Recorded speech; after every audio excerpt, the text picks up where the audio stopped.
जय श्री कृष्ण।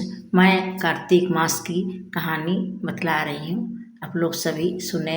आप लोग सभी को मेरा कार्तिक मास पर आप लोग सभी को मेरा प्रणाम। मैं बीना की भक्ति चैनल से हूँ। कार्तिक मास की कहानी बतला रही हूँ। एक बुढ़िया थी, उनकी एक बहू थी। तो कार्तिक मास आया तो बुढ़िया बोली का मैं गंगा नहाने जा रही हूँ। बहू बोली मम्मी माँ हमको भी ले चलिए, हम भी नहाने जाएंगे। सास बोली तुम नहीं जा, तुम अभी कम उम्र की हो, तुम नहीं जाओगी, तुम मेरा बहुत उम्र हो गया है, इसीलिए हम गंगा नहाने जा रहे हैं, तुम बाद में जाना, तुम्हारा बहुत समय है जाने का।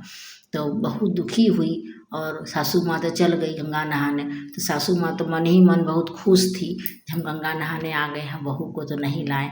जब गंगा में सासू माँ डुबकिया लगाई तो उसको याद आया जे हमने अलमारी खुली छोड़ दिए हैं, तो अलमारी से मेरी बहू सब गहने निकाल लेगी। तो जैसे डुबकिया लगाई उठी तो उसका नाक का नथिया पानी में गिर गया, गंगा में गिर गया। तो गिर गया इधर जब देखी बहू जो हमको मेरी सास नहाने नहीं ले गई गंगा, तो उसने कुम्हार घर जाके 3 मटका लाई और उसी में रोज बोलती जो हे गंगा माई, मेरी सासू गई है गंगा नहाने, मैं तो एक कठौता लाई हूँ, सो इसी में हम नहाना चाहती हूँ, मन सच्चा तो कठौती गंगा। ऐसे बोलकर रोज वो कठौत में नहाने लगी। बहू रोज नहाने लगी। बहू आती जब भी नहाने, वो कठौत में पानी अपने आप भर जाता और बहू उस कठौत में डूबकर नहा लेती, गंगा स्नान उसी में कर लेती, उसी में गंगा मैया भर जाती थी। रोज उस कठौत में जल भर जाता था और बहू नहा लेती थी। इसी तरह करते करते फिर दूसरे दिन जब उसकी सासू माँ गंगा नहाई, तो वो यही मन में सोच रही थी, जब अलमारी में छोड़ दिए हैं खुला, मेरी बहू तो सब गहने ले लेगी। ऐसे करके उनका दूसरे दिन अंगूठी गिर गया, गंगा में अंगूठी गिर गया।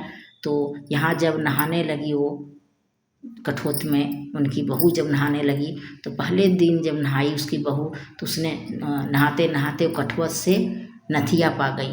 तो सोची मेरी सास का नथिया है। फिर दूसरे दिन इसकी बहू नहाई, बोल कर नहाती थी, मन सच्चा तो कठवती गंगा।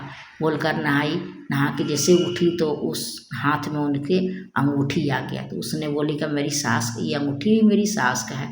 तो उसको उसने संभाल के रख दी बहू। उसके बाद ऐसे करते करते जब 1 मास हो गया, तो उसकी सासू माँ जब घर आई तो देख बहू ने उनको सारा बात बता दिया। तो सास बोली जो कहाँ है कठवती, तुम नहाती थी कठवत, तुम कहाँ है। तो बहू ने उनको पहले अंगूठी दी और उसके बाद उनको नथिया दिया हाथ में, लीजिए माँ आपका है ना ये वाला, लीजिए। सासू माँ बोली तुमने कैसे पाई। तो बहू बोली हम अपना सारा कहानी बहू बता दी। जब कुम्हार घर गए, ऐसे कठौत लाए 3 को, ऐसे नहाते थे, ऐसे बोलते थे, अपने जल भर जाता था, हम नहाते थे। सारा कहानी बहू अपना बता दी सासू माँ से। उसके बाद वो कठौत दिखाने के लिए छत पर ले गई अपनी सासू माँ से। तब सासू माँ को कठौत दिखाने के लिए ले गई अपनी सास को। तो सास उसका कठौत देख रही है, 3 ठो कठौत लाई थी कुम्हार घर से बनवा के मिट्टी का। तो देख रही है तीनों के तीनों सोने के हो गए हैं। तो सासू माँ बोलती है जी ये सोने के कैसे हो गए हैं। तो बहू बोलती है हाँ माँ, हाँ माँ मिट्टी का हम लाए थे, ये सोने के गमले कैसे हो गए। तो सासू माँ बोलती है जो हमने सच्ची मन से पूजा नहीं की, सच्चा मन से हमने गंगा स्नान नहीं किया, तभी तो मेरा अंगूठी खो गया, नथिया खो गया।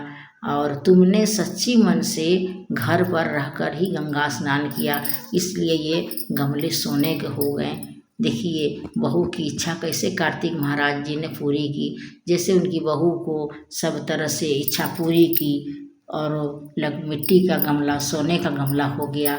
और उनको बहू को बहुत आशीर्वाद दी सासू माँ और बोली तुम सच्चा हो, तुम्हारा सच्चा मन है, सब सच्चे मन से पूजा की हो। जैसे उसकी बहू को सब कुछ सब तरह से खुश कर दिया और सास बहू अच्छा सुखी से रहने लगी।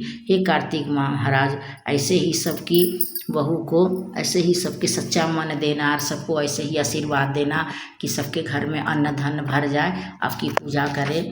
भर कार्तिक का पूजा करे कार्तिक मास में और स्नान करे तो उनकी बहू का आशीर्वाद देना है, सबकी बहू अच्छा रहे, अच्छा उनका मन भी खुश हो जाए, सब तरह से भरा पूरा रहे। और कहते सुनते जो हाँ भर रहा है, इस कहानी को सुनकर जो हाँ भर रहा है, सुन रहा है, सबको अपना उसका पुण्य का फल दीजिएगा, कार्तिक नहाने का पुण्य का फल दीजिएगा। जय कार्तिक महाराज की जय, जय विष्णु भगवान की जय, माँ लक्ष्मी की जय, तुलसी मैया की जय।